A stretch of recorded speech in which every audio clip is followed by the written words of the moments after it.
मुसलमान फौज और ईरान की फौज जंग के मैदान में जब आमने सामने आए तो मुसलमान हैरान हो गए कि ईरानी अपने साथ लड़ने के लिए तरबियत याफ्ता शेर लाए हैं। इनके इशारे के साथ शेर भागता है, गिर जाता है।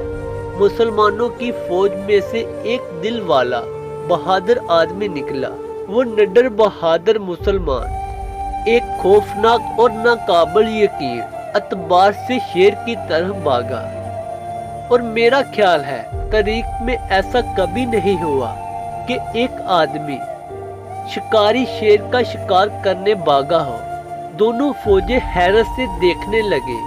आदमी चाहे कितना ही मजबूत क्यों ना हो, शेर का सामना कैसे कर सकता है। वो बहादुर हवा की तरह शेर की तरफ उड़ कर गया।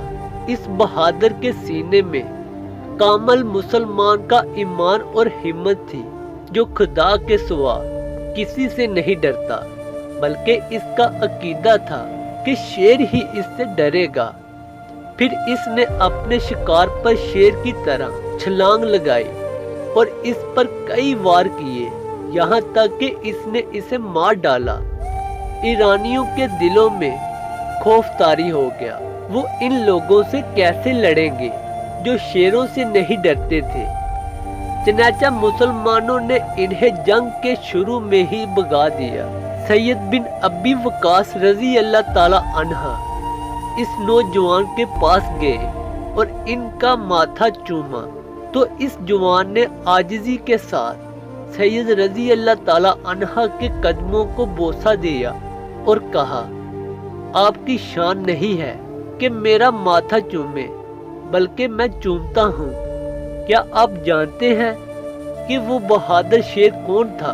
वो हाशिम बिन अतबा बिन अबी वकास थे, जो खुद भी सहाबी रसूल थे और सहाबी रसूल सैयद बिन अबी वकास के भतीजे थे। इनका लक़ब मरकाल था, यानी बहुत तेज दौड़ने वाले, इतने तेज कि शेर को भी शिकस्त दे डाली। ये वो लोग हैं जो हमारे असल हीरो थे, ना कि फिल्मी एक्टर और जाली मुकाबले करते हुए।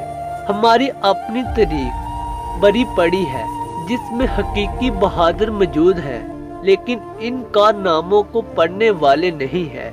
मैं कोशिश में हूँ ज्यादा से ज्यादा इकट्ठा कर सकूं, अपने बीच पर और लोगों को तरीक अस्सलाम बताऊं।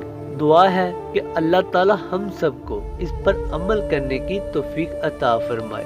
दोस्तों, अगर कहानी अच्छी लगी हो तो इसे ज़्यादा से ज़्यादा शेयर करें, ताकि आपकी वजह से किसी इंसान को सबक हासिल हो।